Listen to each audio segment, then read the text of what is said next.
Hello, everyone, and welcome to this webinar titled Data, Focus, and Success, Introducing Revibe, Pearson's New Wearable Technology. My name is Tina Eichstadt, and I'm a speech-language pathologist and senior product manager here at Pearson, and I'll be the primary presenter today. I'm also welcoming with me from Pearson, Chris Guidry, who you see on the screen here is our principal software architect in product development for Revibe. So the two of us will be hosting today. Rich Brancaccio, the founder of Revibe and senior director, hopes to join us during the Q&A session, along with Dr. Lindsay Simis, who is our clinical psychologist and business development lead here at Pearson. So a number of folks on today, and we're excited to bring this webinar to you. A couple of housekeeping tips before we get started. This webinar is being presented in broadcast audio, so please turn up your computer speakers. There are no dial-in options. In addition, we're presenting with closed captioning today. The webinar handout will be posted in the chat box momentarily by Andrea Gillies, who's our marketing lead and support for us today. Thanks, Andrea. And then type your questions, concerns, and or comments into the Zoom Q&A. We'll be using that primarily to manage the incoming comments from you all on the webinar. And if anything comes in the chat box, we'll just monitor that as best as we can. We'll answer your questions live, time permitting. And so if we don't get to all your questions, we'll make sure to get back to you after the fact, or you can drop something into the form that will pop up as soon as you close the Zoom window at the end of this webinar. So without any further ado, I just want to jump in and welcome you to an introduction to Revibe. Here's our brief agenda for this webinar today. We're going to go through a little bit of where Revibe came from and its backstory. I'm going to talk about a couple of main uses for Revibe as well as the two parts of Revibe, and then go a little deeper into some features and functions, and then wrap up with training options that we're building right now for those of you that might be interested in that. And then we'll jump into some Q&A. So pretty brief, but straightforward. And so let's get to it. Whether you are someone who thinks about innovation as an art or a science, or some of both, I think Revibe is a great example, as I've learned about it this year, of both art and science in the process of innovation. And so if you're somebody who thinks about the science of innovation, you may be thinking about things like, first you have observations about the world around you, you reflect on those, you identify problems, and then you come up with solutions. And those solutions may look really different. Depending on who you read in the innovation science, you may think about Dr. Csikszentmihalyi from the concept of flow, and innovation comes from looking across domains and thinking about how you can put things together in unique ways, and that's the process of innovation. Many years ago, I was in an innovation training workshop and spent 3 or 4 days talking about innovation. My favorite takeaway from that workshop and session now has stuck with me all these years. And I think it's the end of the phrase, wouldn't it be lovely if? And in this case, I think Revibe answers that statement with, wouldn't it be lovely if we could support students and adults and clients and people we serve and care for with something that they could independently use to keep themselves on task. And so that is really the process that Chris and Rich and the team at Revibe have done over the last almost decade as they've worked through this process of innovation for bringing some solution to problems of the day. And if you haven't yet read the backstory on Revibe and where the team has come from long before they came to be with us at Pearson, I think you'll appreciate that process of innovation that they've moved through over time. And so, Chris, I just want to thank you publicly again for all of the work that you and Rich have done with the team over the years to solve problems in our world. Thank you. Yeah, it's been an exciting journey and just a great mission to be helping a lot of kids and using a lot of neat, innovative technology. So, yeah. Yeah, that's great. So more to come. We'll hear more from you, I'm sure, along the course of time. In addition, part of the backstory is the research that they've done in this process of innovation to establish some early data on how this concept of Revibe works with students in this case. So the previous name of the product prior to the last iteration here of Revibe was called FocusRx. And so as they were going through this process, you can see they did a number of research studies, two of which have been published, one in the Journal of Pediatric Neuropsych, and secondly in the Brain Science Journal, really establishing some early data foundations of what the impact of this type of technology for focus and attention needs has on students. And so you can see here, this is just one example of a data set that is available now in one of those two journals, and really other data sets that have been collected and are forthcoming in the literature. But it's really important not only to the Revibe team, but to, of course, us at Pearson, to really continue on this early research track of data science to make sure and really to learn more predominantly about what the impact is of self-managed focus and attention with the support of something like Revibe. So it's pretty exciting to see some of these early data and early data sets and early learnings about Revibe and its impact. And we just hope to continue that trend and course and see more over time. Let me jump right into the two main uses of Revibe as we see them today. And it really answers the question, what does Revibe do? And so, as many of you, if not all of you know, Pearson in our clinical assessment business focuses very much on measurement and assessment. And one of the primary uses for Revibe is that assessment and monitoring. So if you think about the workflow of us as professionals out in schools and in clinics and healthcare, private practice, any settings, we need to look at the assessment and measurement of behavior during the course of an evaluation or during a period of intervention or instruction in terms of progress monitoring measurement. Both of those measurement use cases give us layers of data within a workflow to tell us more about how focus and attention is working or not working for a particular student. So if you think about a special education team in schools who might be doing a comprehensive evaluation for eligibility for special education services, we know that part of best practice is to observe in the classroom. We also know that there are far fewer professionals to do those observations than we'd really prefer. And so perhaps as part of your workflow in a comprehensive evaluation, you may want to use something like Revibe to help you illustrate what's happening in classrooms in real time and collect data as you go. Similarly, in a monitoring situation, progress monitoring, you may think about those kinds of measurement artifacts that you're looking for to support decision-making in an assessment process.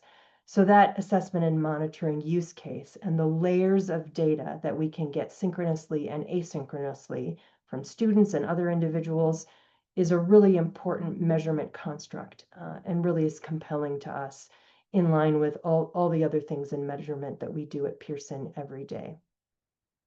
The second use case and ways of working that we think about a lot is the teaching and learning support. Whether you're a parent or a professional or somebody in any of the settings that we work in as professionals, thinking about insights and awareness on two levels. Insights that the individual, the student or the client that's using the Revibe can gain from learning more about their focus and attention performance. That's one layer. The other layer is the professional or the insights that we need for decision making, as I mentioned earlier. That level of insight, that self-awareness on the part of the student or client can be valuable topics or ways of working that can help support a teaching and learning experience. And so we think about that use case as well. Chris, anything to add here from your experience on how Revibe works over time? Sometimes we've used the analogy of Revibe being like a pair of glasses, where when kids put it on, they pretty immediately feel the benefit of being able to stay on task better, and if they take it off, it can be more challenging. So anyway, we found it to be similar analogy to that. Yeah, I think the glasses analogy is a good one, especially for the teaching and learning support side. And I think probably there's a similar analogy for the measurement context during a comprehensive evaluation, that you get another view that you wouldn't maybe get. I know some professionals have said, boy, when I walk in the room to do a classroom observation, just the fact of me being there influences how the student behaves. In this case, this may be a way to look at that variable in that scenario, but also one without you in the room where you can still collect data Yeah. on how focus and attention might be going. In terms of the monitoring, we have done some research to see like how accurately do the children respond if they're on or off task, and we found that they're generally very accurate with it. And we try to encourage them just to respond, not to respond one way or the other.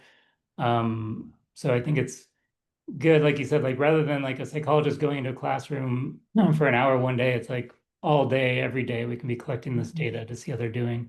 And then other objective data, like how much they're fidgeting and how much they're handwriting or typing or different things like that, we can measure. So can kind of get a sense of their academic engagement. Yeah, that's great. Thank you, Chris. Mhm. Let's use that as a segue then into the two parts of Revibe, because this is really where the practical, what is this, really comes alive. So there are, in fact, two components. One is the device itself.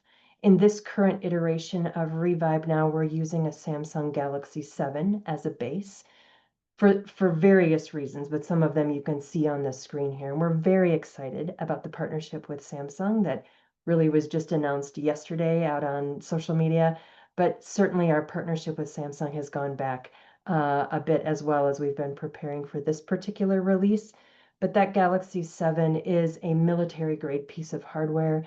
It is stable and sturdy, and the Knox Manage application that sits on the top of that allows us to dedicate this device to Revibe so that we're not connected to the internet in terms of students being able to search. And we don't have text capabilities, and it's not a phone. And so really it's a single purpose, fit for purpose kind of device that allows us to do expert measurement without the concern of other things playing into what students may or may not be able to do on a device like this. It is water resistant, of course, and we do have as part of our subscriptions now for this iteration of release replacement opportunities. So if the school bus runs over the watch or if something else happens, then we will replace that for free, which is important for student use certainly, but also just for things that happen. The stability of the platform is also very important. So this is a very robust um, piece of hardware that we want to use to actually deliver Revibe. The other part of Revibe, as you see on the right side of the screen, is the app itself. And this is not a downloadable app. You don't have to go to an app store to get it or download it or purchase it. It's available as a web-based app that you access through your subscription. So we'll talk about that a little bit later as well, but there are access codes that allow you to log in, add your student, and then pair it with the device so that you're able to sync up the data as it's used in real time. So no downloads or upgrades are needed. Because this is a web-based application, you can use it on any device, anytime, anywhere, which is super convenient for everyone. And it has within that app, that's where you'll manage users and devices. We'll talk a little bit more about that later, but that happens on the app. Schedule management for the users themselves who are wearing the device, that happens on the app. And then on the app is also where you do all your data analysis and sharing. There's some that you can do on the device itself, but it's pretty minimal compared to what you can do on the app. And then the ability to share those data. If you're a professional working in schools and you want to share the data with parents, you're able to do that through the app as well. Let me show you some pictures of what the device looks like. So if you haven't seen it, what's on the left side of this screen is what comes to you physically in the mail when you choose to subscribe. The box with the device in it, of course, a charging cable that you see on the bottom there. And then these four images here that cascade down to the right are it's a little insert that's in the box that gives you a quick start guide that tells you how to charge it and then pair it just like you would for most devices that are like this.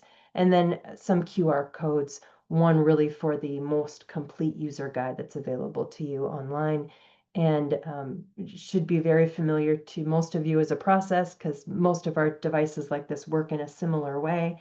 So we wanted to keep that stable just so that it feels like something you'd expect.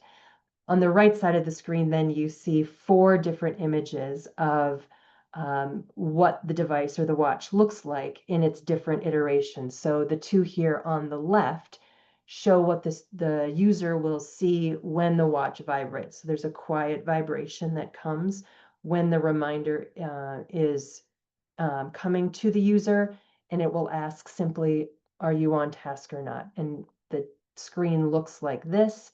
You tap twice for yes, you tap once for no, and then the response is registered. If the user wants to change their answer, they simply touch this change answer button, do the taps again, and then it will register as well.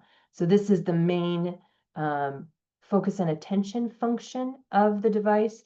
But then if you look at the top right corner of this slide, what's great about this is the reminders function, which I've been using a couple of the watches for a few months now. And I really appreciate this reminder option so that you can add whatever reminder you want, whether it's write down your homework, whether it's take your medication if you're of the age that you can do that independently. And really you can snooze it, or you can say, I did it. And really those reminders are any 128 characters that you can add into the setup on the app, and it allows you to add reminders throughout the day. So for example, in the student that I'm using with it this week, we've set up reminders for home, getting ready for school, so that he has reminders all the way through his morning routine that gets him ready to get in the car and get to school on time. As you might also use if you're in a school day and you want to write down your homework, gather something, you can add as many reminders as you want to, and that will trigger the student to do that reminder and then check it off when they're done. In the bottom right part of the screen, you'll see this image, this final image, and this is a new feature that we're releasing, I think, Chris, this week or early next week, perhaps. This is ecological momentary assessment, where we're basically asking the student a question, how are you feeling today, or how are you doing? This is generated by the user, the setup, the professional or the parent that's putting this together to ask students to rate on a Likert scale the answer to some question that would be prompted. So really just to check in and see how the students are doing. Chris, any comments about what's new or coming? Yeah, so that will be next week, along with the badges as well, which are just being Yep, we're going to tested get this to week. the badges in Oh, just a sorry. little bit. So some good features too, all related to focus and attention, but also that self-awareness, or those metacognitive, metalinguistic skills that we like to promote, that really talk about how aware am I of how I'm thinking about any given thing in my day. Here is then images of the app, and the 2 images on the left side of the screen are on a smartphone, of course. The 2 images on the right side of the screen are on a web-based, like a laptop or a desktop computer that you may get. So you have on the left, you can see how you will see focus stats, and then at the bottom of this image, you see the beginning of health stats, like steps and heart rate. The sensor on the watch will pick up those things as well as the focus stats, but you can see how that goes. And then you can look on the second image on the phone here that I'm highlighting in the middle of the screen, kind of looking over time, over a week, over a month. How has my focus rate changed? How is my response rate to the prompts that the device is giving me? How has that changed over time? What's my attention span? How is my fidget activity going? Because we know there are some fidgets that are productive, like this helps me stay on task if I bounce my knee or something. Other fidgets are less productive, and they actually don't keep me on task. And so we can sort that out in the fidget activity and really analyze that to say, how is that working in that particular class or event or meeting of the day, so that we can help understand more about what's happening with focus and attention. Chris. I was going to say that so right now, like, these charts would be by the hour of the day, or by the day if you're looking at a week view. We'd also had many requests in the past to chart things by class, and so we have that feature almost ready within the next week or two, so you'd be able to see for each class of the day, how did your child do with like their focus rate, and see like, oh, they're struggling to focus more in math versus science or whatever. So Right. we'll have that soon as well. Yeah, that's great. Thank you. And then on the right side of the screen, you can see then the school report. This is a progress report that you can print out and share with parents, both graphically and in numeric format, that allows you to really look at these features of focus and attention across days of the week, and now, as Chris described, in terms of different classes, so that you can make different decisions about what's most helpful for that student or other user in their course of the day. Let's talk a little bit about features and functions. There are 4 primary features and functions of Revibe that we're going to talk about today: users, schedules, reminders, and then some data insights. So we've started to talk about these all a little bit, but let's drill in a level deeper to each of these as they go. For users, when we say a user, we differentiate that from administrator. So I, as the administrator, would receive the account access information, would set up the watches and the schedules and the users in the app. And I can have multiple devices on one account. So as I mentioned earlier, I have 2 devices right now that I'm managing as an administrator of my Revibe account. But you can also have multiple users on one device. So for example, if one of my devices deployed to a school and I've had 3 or 4 students try that out over the last months, over different weeks. Like, you can try this for a week. Let's see how it goes. Let's see what we can learn about this. And all of those same users are using a single device. And that's an unlimited number. You can put as many students on that as if you want. So if you're using it for the measurement use case, for example, and you have this many evaluations that you need to get to this month, you could use that same watch for all of your evaluations if you wanted. And so that flexibility is in place. For users who are 13 years old or younger, there is a requirement, of course, given laws that are in place, for you as the administrator to verify that you have parent permission to use this device with this child. And so you'll have to go through a verification process and, check a box that says, yes, I do have, in fact, parent permission for me to use this particular device with a student. As an administrator, as I mentioned, you'll get access codes and you'll manage the syncing that happens with the charging process and through Wi-Fi. Then on schedules, we have ways to set up schedules, and I mentioned this is done in the app. So schedules are optional, but they are recommended because they allow the data insights that are customized to that particular student or individual user and their schedule. There's a setup wizard to help you through not only the setup, watch pairing, and syncing process, but also to create the schedule. So it'll help you set that up. You can copy a schedule from one student to another to make that setup process even faster. And there is an AB schedule format. So if you're using this in a school setting and you have students on an AB schedule, there's an automatic function in there that allows you to set that up accordingly. If you have a field trip or a school party or some kind of an event that you want to set into that schedule as well, you can manage those as you wish throughout the app experience for that particular user. And of course, for the schedules, there's multiple views. You can look at it in a calendar approach, sort of like you would see in your Outlook or Google Calendar, or you can do it just as a list of schedule events, reminders, what have you. So those schedules are pretty robust. We'll be looking at pictures of all of these in a minute. I just want to go through the 4 areas as well. On the reminders, I talked about how much I love this as a user already, but it's built right into the schedule. So if you say I have classes all morning, but somewhere in the middle of the morning I want to remind them of this particular thing, you can build that right into their schedule and it'll be listed as a set of reminders throughout their day. It's an unlimited number of reminders for each user, and it's configurable. So you can decide how many or how few you want in that reminder scenario. I've talked about the snooze feature. And it is recorded on the device and on the app, so you can see what's happening real time. And lastly, we've just started to talk about this as well, but these data insights give you both behavioral and biometric data.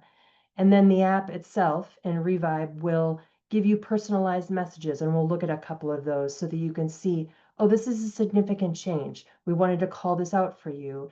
in the app. You can look at bar versus line graph options depending on what communicates the data best, and then really look at daily, weekly, and monthly views of the data over time. So the ability to customize your data view and really look for those key insights is helpful, certainly for both parents and professionals to understand how they might support the user in a new way. So here's an example of the users. So this is the dashboard of Revibe on the app itself. And you can see very quickly in a drop down that you can have a number of users in the app that you can switch back and forth on. The setup can be done a number of different ways in the app, but it's very straightforward and very simple to set up a new user. The schedules, here's an example of the two views of schedules that I mentioned previously. This is the calendar schedule where you're looking at all the different classes that this particular student would take. You can see here with the little bell green icons or buttons here, these are the reminders. And so every day there's a reminder that hits the device at 11 a.m. for this particular user, and it reminds them of something important that they need to take care of. And then there's another one here that's set at 3. And so this is an example of one view of the schedule. The other view, this is of course on a smartphone, is just a listing of the schedules. So it's more of a daily checklist view of what's coming next. I was Both gonna add real quick, important. Tina. Yeah. It can take a few minutes to enter someone's schedule. Sometimes they're a little bit complicated, but once they're in there, it's super helpful because we have an adaptive algorithm that will adjust each class. So, if they need more vibrations in one class, they'll get more. And if they don't need as many in another because they're focusing better, they'll get less. So super helpful. And then also being able to see the data by class, I think is really useful too. So. Yeah, that's part of what's important about the data insights, but I appreciate you, Chris, saying just a really important piece of Revibe is that it configures to the user that's wearing it. So it will learn how many vibrations are required in a particular class and give more or fewer as needed to make sure that they get just the right number of reminders to stay on task. So the more they hit, yes, I'm on task, the fewer vibrations that they'll get. Here's an example specifically in a view of setting up a reminder. So you set up what season we're in. This is set up in trimesters in this particular schedule. You have 128 characters to write in whatever you want. Oops, sorry. On the reminder text, you can set it up for every day of the school or work week or any number of days that you want. It's customizable and when you want it to go off. And again, this is an example of the reminder that hits the screen of the device. Here's what Chris was mentioning a second ago about badges. So certainly as part of encouraging users to keep going and keep doing what they need to do to stay on task and focus, we do have a trophy room with badges that are delivered periodically depending on which milestone the user is hitting. So you can see there, this one at the top of the screen is an example of the Rockstar badge. So they're doing a great job with their tapping and they're responding to those reminders as they come in. The first week badge, a dedication award when they've been using Revibe for a month. If they get a lot of steps, they can get a hiking hero badge as well. So these are ways for users that really benefit from that kind of badge system to have that embedded in Revibe. And who knows what more badges we'll think of downstream, but those are the ones we have in place. There's a few more, but a number of badges that can be earned. Here's what Chris was talking about earlier regarding data insights. So on the top image here, the device itself, you can see this is the kind of insight and data view that you can get on the watch. This is what it looks like on a smartphone, of course. But then this pop-up here, the attention span is improved by 20% for this day. Those kind of reminders automatically populate in the app as the user is providing data and gathering data and doing their tapping as we go. So it's really important to see those insights and then certainly to say, oh, what's causing that? What's happening? Why is this attention span going up? Is there more self-awareness? So there's less of a need to do the vibrations so the reminder rate can go down. Those kinds of data insights will be personalized in the different user categories in the app, but certainly then looking at day-to-day versus over time, more insights are available. Chris, anything you want to say more about the data insights? I feel like there's a whole nother talk that we could do about the number of insights that we can share. Yeah, so these ones on the dashboard will be generated based on that data, but we also have some kind of like deep insights we do that are based on, they'll look at like the previous month's worth of data and look at different things like, if you were taking more steps, did your fidgeting go down after that? And we look at different relationships between data.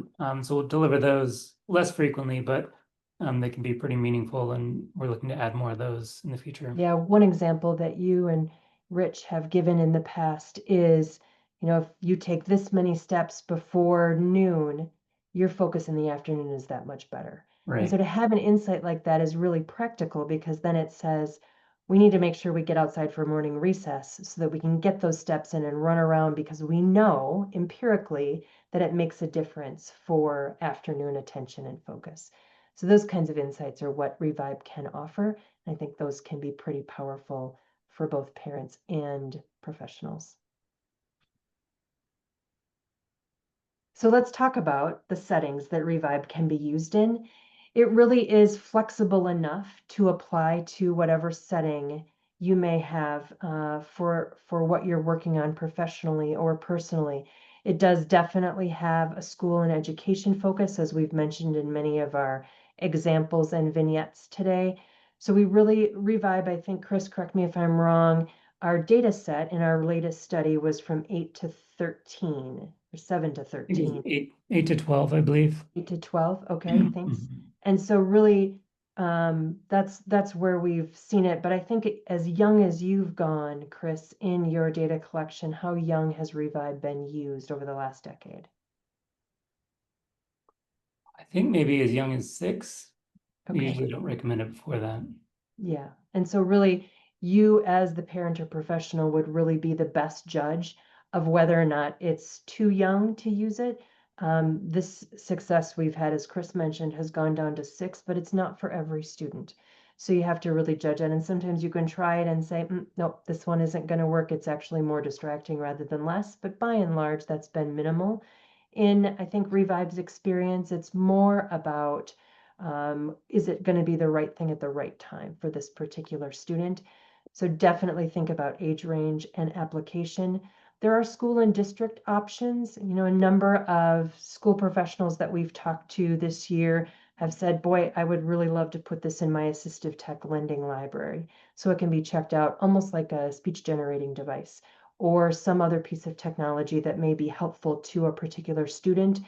But then other professionals that we've talked to in school or education settings have said, we'll really use this in all our special education evaluations, because we want to do more classroom observation and we simply don't have the staff to do all of it as much as we'd like. So we'll use Revibe to support our multidisciplinary assessment process and that comprehensive evaluation. In clinical and healthcare settings, we've also seen interest on the part of professionals leading those settings to really look at what can happen in private practices. Can I send a watch home for 2 weeks prior to having the client come in for an evaluation to get real-time data on their days, to add to my in-office assessments, to really look at what's happening both at home and then in the room? And so that's been a model that has been talked about and used frequently. And then certainly outpatient clinics and community health settings may have use for this. I have a different watch of the second one that I have in my account on a 41-year-old man who is looking for job support and to have help staying on task, good focus and good attention for at a job, or to remind him to take his medication or to do other things that he wants to remember to do and be focused in that process. So there are other applications for things like that. And then certainly personal and home. I mentioned earlier about the parent that I'm working with this week who's using it for both homework help and morning routines to be able to get her son ready for the day, but also then to help when he gets home after school and do homework and lead into the evening and have that be well managed in terms of timeline, and then she can do the mom things and not have to do all of the reminders every minutes or so, and then transition reminders. So there's lots of applications for this kind of technology, and I'm sure that as all of you are listening, you're thinking about those in your contexts as well. Chris, Tina, did I you was going to want to add add that anything? Yeah. some consistent feedback we've gotten about that is that it's allowed parents to have a healthier relationship with their child where they don't have to nag them about things as much because the watch is reminding them to do the things that they don't remember on their own. And so that's been a powerful side benefit we never anticipated, is like, oh, it's the parent-child relationship is better when they don't have to nag them so much and the things get done. Yeah, thanks, Chris. So let's talk a little bit, and then we're going to transition into more Q&A time. So prep your questions if you have them and drop them in the Q&A. We'd love to answer whatever questions are on your mind. We are preparing training offerings for those of you that feel like you want or need those. This will be ready in the new year.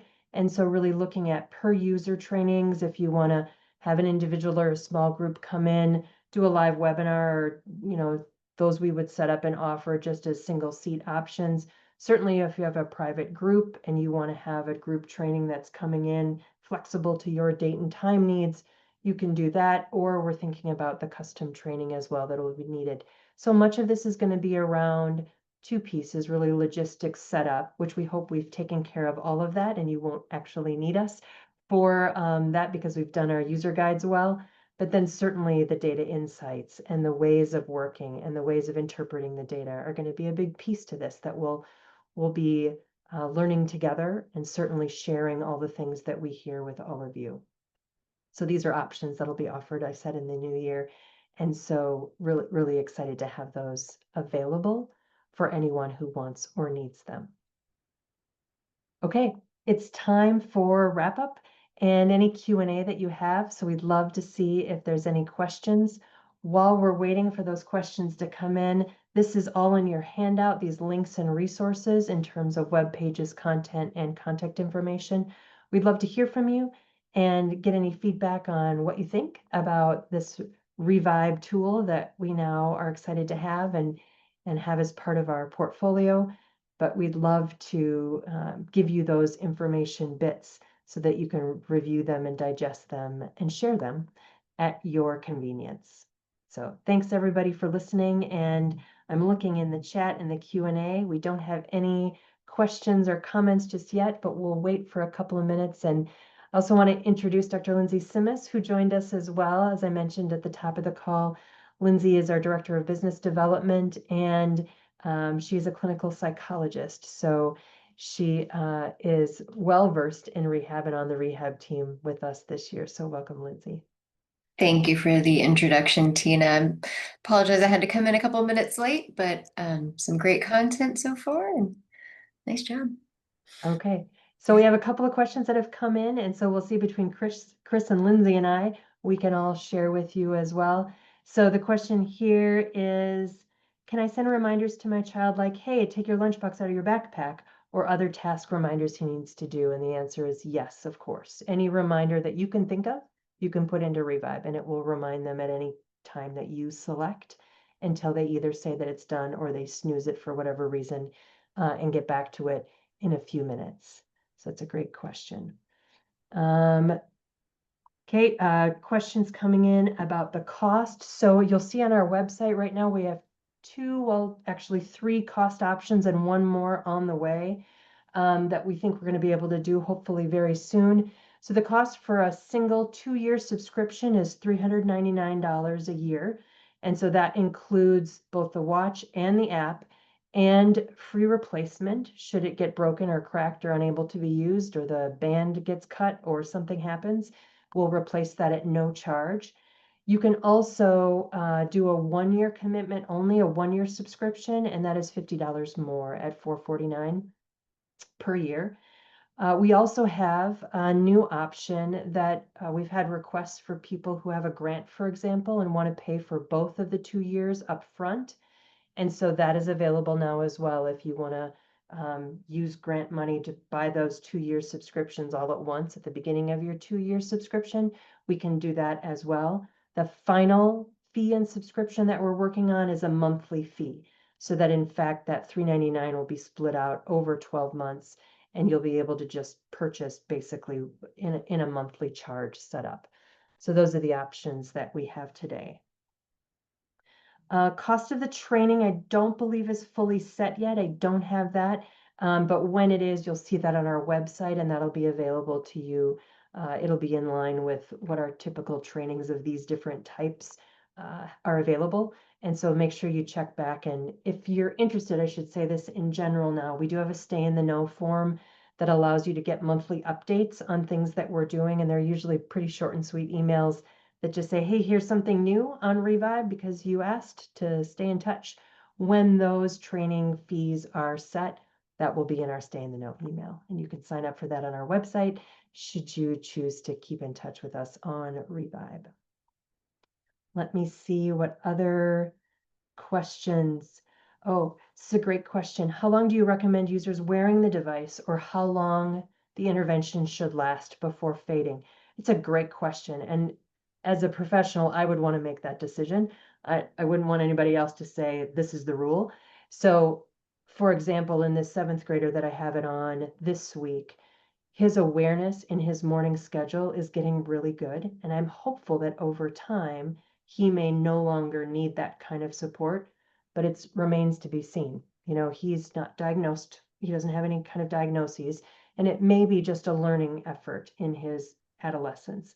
For others, it will be ongoing, and it will just be the support, as Chris mentioned, like glasses. Like if I take off my glasses, I will not see my screen. That's just the way it is. I'm, old enough that this is the season of life I'm in. So it really depends, and really the parent or the professional has to be the decider on that and really look at what's realistic and how it will work for that particular user. But it's a great question because it's going to be different for everyone. And I'll just add, Tina, we had one parent that had contacted us. So before we released this device, we had what was called a Revibe Connect, like before we were purchased by Pearson. So we had a customer that had used that device for something like 2 or 3 years. And then, we shut that down as we were doing this new device. The mother got in contact with us and she joined our data collection study so she could get a new device for her child. And so she was one of the first users of the new device. So they've been using it for years at this point and found it useful. So we do try to do things to prevent habituation where they would tend to start ignoring something. And so I think that's gone pretty well, where kids usually find value in it for a long time. Yeah, and I think Chris is right. I mean, given their almost 10 years of history with this technology before coming into Pearson, we're just learning all the things about what they know in the use of the Revibe in different contexts over time. And it's pretty interesting to us to think about and listen to the different experiences. Lindsay and I did a lot of interviews of previous customers and interested customers earlier in the year. And I think, I'm not sure, Chris, if this is the same parent that you're talking about, but she said after a week in school, the teacher called me and said, "What have you done to your son?" She didn't know. She's like, he's on task, he's doing all the things. And she said, I just put this device on her. And it's helping him stay focused and attention. So sometimes we see that kind of quick response. And that's been really powerful for especially students in school. Let's see, other questions that are coming in the chat. What about a trial option to see if the child finds it useful? I'm not sure, Ellen, if you're a parent or a professional. What we've said certainly to school-based professionals that we've talked to and others is if it doesn't really work for one child, it's going to work for another. So, just investing in at least one device gives you options to try it with many and find the students where it's the best fit. If you're a parent and you're not sure, we really should talk and figure out what a trial might look like. I think it's likely that it's going to be helpful, but maybe we should figure out a way to think about a trial option. We don't have that in place today, but we should think about it. Thanks. Okay, so then other questions. When will it be available in Canada? Great question. This is hot on our minds right now. So we have a stay in the know form and an interest form for our Canadian customers that's on our website right now. We're working on a number of solutions for Canada. One, that our systems can support it because we lease these watches from Samsung directly, and we're excited about that. They have to then ship over the border, and so they're in a different class of shipping rules and requirements. And so we really have to learn about that and think about that and get ready. But it is on our list of things to do. So stay in the know, sign up for the form in the Canada space, and we'll make sure to keep you posted on timing in Canada. Okay, so this is great. Looking at any other chats. Okay, Ellen, let's talk offline. I'm gonna add my email into the chat, and if any of you have any questions or comments that you'd like to share, I'd be happy to either get you to the right place or answer your question as best I can. Any final questions? I think, oh, no, there's a couple more. Yes, okay, other feedback. So there's a question: as a private practitioner, do I use the Revibe as a therapy session or an assessment session? So that is a great question, and it is also up to you. Because of those two use cases we talked about at the top of the webinar, there is application for both assessment and intervention or instruction as a support tool for data collection and progress monitoring. And I think based on the client that you're seeing, I would ask you to, make your professional judgment on what would be most helpful in that context, because both are possible. And then another question: can the watch be used in Europe? Well, we've also had interest in Europe, so this is great. We are not set up yet to sell to Europe, and so we're looking into it. We obviously have a number of Pearson offices in Europe, mostly, well, certainly the UK, but also Germany and France and other places in Europe. So we're looking at Europe, but we're not quite ready for that yet. Stay tuned. Okay, great. All right, I think we're at a good place to say thank you for coming, and reminders that Revibe is here for all of you to think about, and hopefully this has been a helpful introduction to Revibe and what it is and what it does and why it works the way it does. There's always more that we could share, but for today, this is our introduction to Revibe. We hope you stay in the know and join us for the journey as we learn more about this new technology that we're so excited about here at Pearson. Chris, any closing words from you? I think you covered it well. Thanks, Tina. Okay. Thanks everybody for joining us. Have a great rest of your day, and we hope to see you on a future Pearson webinar. Have a great day. Bye.